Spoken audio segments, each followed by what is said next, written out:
All four suspects in this case out of Camden, Ohio, waived their right to a preliminary hearing. This is the Cider case where 16 children were removed from squalor, media referring to it as pure evil and describing the children as feral and third world. The mother of all 16 children, 33-year-old Elizabeth Siders, is already being portrayed as a victim, even though we don't have all the pieces to the puzzle yet. I want you to make up your own mind. The amount of internet speculation across all platforms is insane to me, and we do have somebody else that's helping to push this narrative. The brother of Elizabeth, Joey, has been going on TikTok live streams. All kinds of women within the true crime community are flocking to Joey and eating up every word with 2 spoons. Mind you, this is a person that is currently on parole and has a parole violation, been in and out of prison, and charged with crimes against children, his own. Joey claims he's going on these live streams to support his sister, Elizabeth, who has an active case right now. Nothing he is doing currently is helping with her case. I'm going to play you some clips that were recorded on 7/6/2026. If you want to watch the full live stream, I will link it in the description. I want you to pay close attention and really observe the things that Joey is saying and then comment your thoughts. Joey is on this live stream talking to a woman claiming to be his wife. I found out some things today that I never thought I'd hear. See, people are trying to judge Joey because, yes, he has made some mistakes. He has a past. 100%. But Joey also lived with undiagnosed mental illness almost his entire life until he met me and I got him the help that he needed. And if y'all want my doctor or psychiatrist from Woodland Centers in Gallipolis, that's fine. I'll sign the HIP before you so you can get my record saying and showing I was trying to get help. I was on Zyprexa 7.5 forever. I went through abuse. My sister went through abuse as growing up. And it's hard for me to come out about this. Everybody's saying I had something to do with me and my sister was best friends. You couldn't catch us. We were inseparable. You couldn't catch us apart. Which is why all the rumors are coming that there was anything inappropriate between him and her. That couldn't be further from the truth. And I may have messed up on the age of 13. It might have been 14 or 15 when she had that first baby. But since you all already know, Justin was coming home with us. He was our best friend. He was also a kid. Justin was also a kid. He went to school with me and Jeremy. Well, since it's already out there, and I have to apologize to Justin for that. He accidentally word vomited it on one live, and he did not expect her to post it. That's still a child, I know. If there's anything y'all want to know, go ahead and start asking. I'll tell you the best I can. But I'm going to tell you something right now. Everybody's sitting there saying, and I know my whole family's done disowned me over this because I'm speaking out for my sister. So I don't care what's said tonight. I don't care. And somebody has to be the voice for her. Yeah, and everybody's getting mad at me because if my sister's wrong, she's wrong. Okay, I won't have nothing else to do with her. But if she's a victim, I'm going to be there every step of the way, and I don't care which one of y'all don't like it. I'm here to support you guys, 100%. I also had somebody reach out to me today from a fake Facebook, and she said she wants to stay private because she has been around the family recently, and she said that the conditions at that house have only been that way for about 2 months. Yeah, I'm going to have to interject here. There's no way that house got like that in only 2 months. Like I said, there's a lot of speculation. I think I'm going to let the rest of this play, and then I'll make another video tomorrow with commentary. And she said it's because Lynn got to the point where she couldn't do anything anymore. And she said that Gary Jr. took full control over everything, and that even Elizabeth, the children, nobody was allowed outside anymore. That he was basically like losing it. He was paranoid all the time. I don't know if that is true or not. I really want to get verification of that first. I told her she has to send me some form of proof because there's so many lies on this.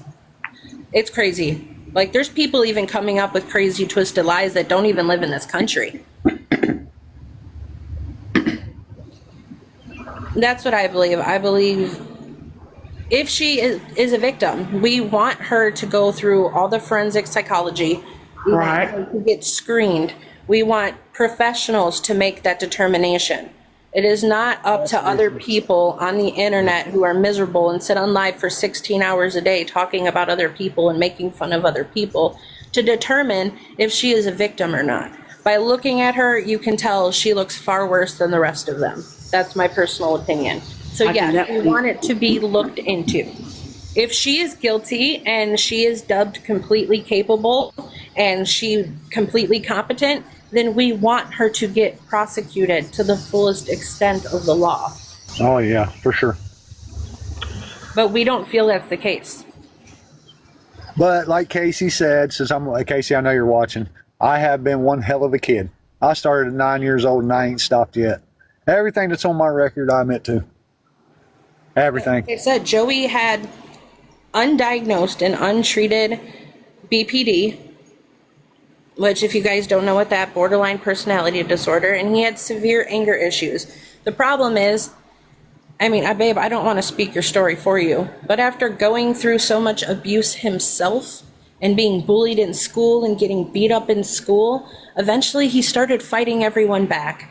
And then his entire life from that point was fight or flight. But that's his story to tell, and I'm going to let him tell that story.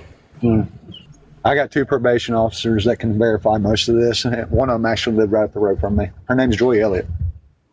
And the other one's Jerry Dorst. I had come to them multiple times. Running Babe, away. somebody asked if you and Elizabeth were beat on. Yes, very bad. I was put in the hospital for 2 weeks. My sister was whooped, smacked in the face. I had my penis pinched. My own Uncle Jamie, I hate to say this, and this is so embarrassing, and I don't care. I was fighting with my brother one day, and he went to run down the hallway and accidentally scratched him on the back. Well, my Uncle Jamie started whooping me. And he took me in the bedroom, and he put his finger somewhere he shouldn't have put it. I have been through so much. My sister has been through so much, but nobody wants to speak on that. So I'm going to. We were beat with He didn't extensive. want to out his parents. He has been fighting for a relationship with his parents for 38 years.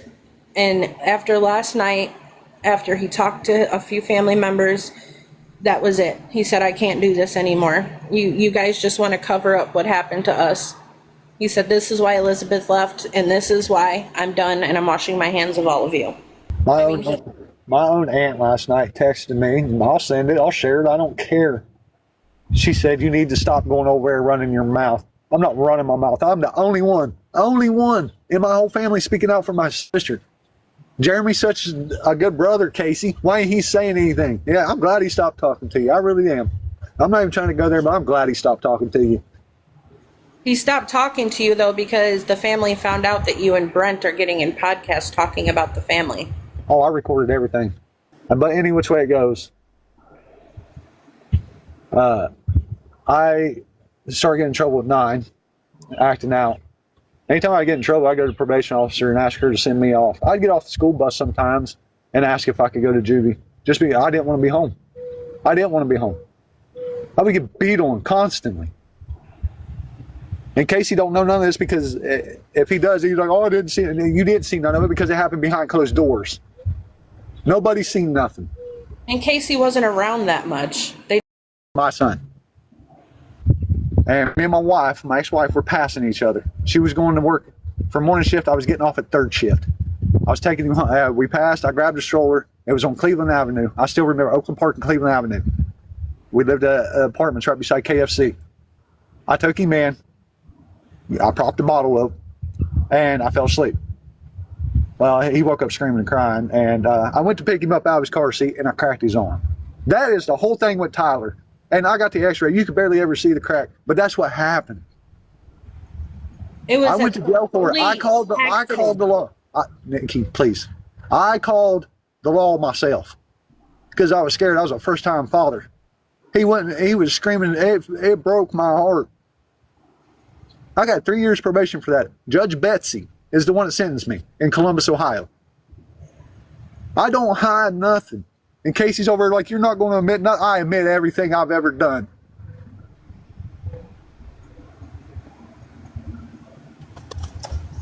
They want to know if your mother was or your sister was emancipated. I'm sorry, I was reading the name. Actually, my mom and dad signed the papers. I'm not hiding them no more. It's in the court records. It's there. That's something you shouldn't have to ask. It's in black and white. Yes, both of them signed. All four of them signed it. Lynn, Gary, Dad, and Mom signed that paper. And when I left for Georgia, I told my brother to watch my sister. What'd he do? You let her go over and get pregnant. Now that's a good brother right there. They want to know what happened with your other son.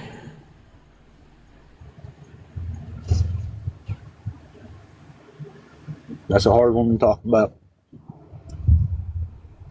And I you know what? My nephew was there, and I'm glad he was there, and he's old enough to tell now. I'm going to tell the whole fucking story. Or it ain't story, it's fucking truth. I was working at Sand Hill, West Virginia. I owned a landscaping business. I was working for Andy Jobapur. I was working for the Judge Nybert over there for Point Pleasant. I was working for the governor doing his landscaping, Joe Manchin. And my mom calls me. She's like, Joey, can you come get Jordan? I said, no, Mom, I cannot come get Jordan. I said, I'm at work. And she's like, well, he's got a 2-hour early dismissal. Can you go to the farm and get him? I said, no, I cannot. I said, but after 5 o'clock, I can come to Long John Silver's and you pick him up for you. And she's like, okay, that'll work. Well, Brittany gets off of work. She was working at Riverside, something in Brittany is the child's mother. Proctorville, Ohio. She was in Proctorville, or working in River's Edge in Proctorville, Ohio. Anyway, she comes and we load up everything, get everything loaded up. We go to Long John Silver's. I go in. Mom gives me some food, gives me Jordan and Brittany some food. And I told her not to go. I said, don't leave nothing on the truck. I said, our alternator's going out. I was about to go to AutoZone and buy an alternator. Well, I come out, battery's dead. Me and her get into it. And I go back in, get the keys from my mom, jump my truck.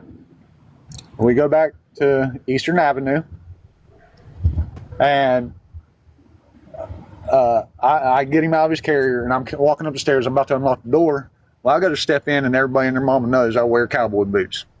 Well, she had this little dog, and it crapped in my floor. And I slipped in it and almost dropped my son down the stairs. So that dog came running up. I kicked it. I ain't gonna lie about it. I did it. But when I did that, Jordan was coming through the back door, and he seen me do it, and he took off crying. I told Brittany, I said, I will be right back. I will be right back. Well, me and Jordan was out there talking about 15 minutes. And I'm going to tell you something right now. This is the hardest thing a dad will ever have to walk in on. I don't care who believes me and who don't. She's lied and said she wasn't there. She did this. I did this when I was on. I was at work. And then I came home. I walked in the house.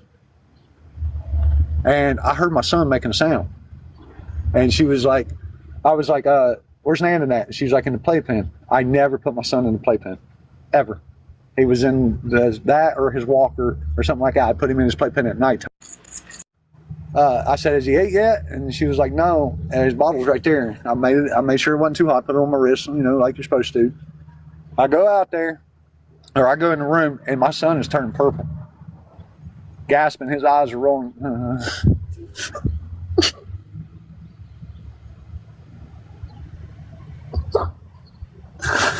It's okay, babe. Take your time.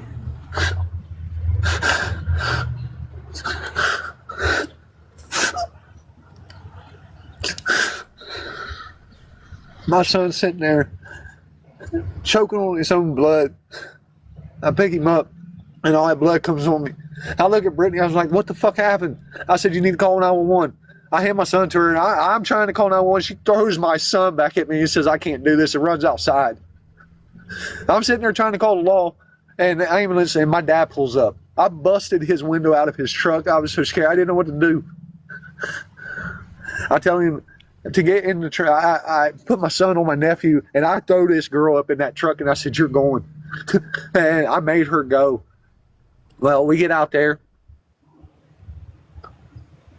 and Justin Rice and Matt Harvey is out there. They're detectives. One's for city, one's for county. Everything I just said is the same thing I told them. Never changed. It's in the court documents. It's never changed. We get home, and I know that Aaron Moody's been talking to everybody. I know. I didn't beat my son. Look how big my hands are, and look how big I am. If I had hit a 10-month-old son out of my kid, I'd have killed him. Well, they're packing her stuff, trying to get her out of my house. I'm going off. Harvey's telling me that he needs to talk to me. He needs to talk to me after the interview. Just find out my son's been life flighted at Nationwide Children's Hospital in Columbus. I go up there. Luckily, a nurse that was working there was working with me at McDonald's, taking her internship. They were helping her do her college. And they told me I couldn't be there because of a sign of abuse. And I started going off while her and the doctor take me in there with Children's Services and sit there and tell me that she admitted to breaking his legs, ribs, shoved a bottle down his throat, knocked his teeth out, gave him 3 hematomas on his brain. Well, that's where the part Aaron comes in at. I tried to unalive her. Drove my truck home, went through the house. Doom shot, motherfucker. Yeah.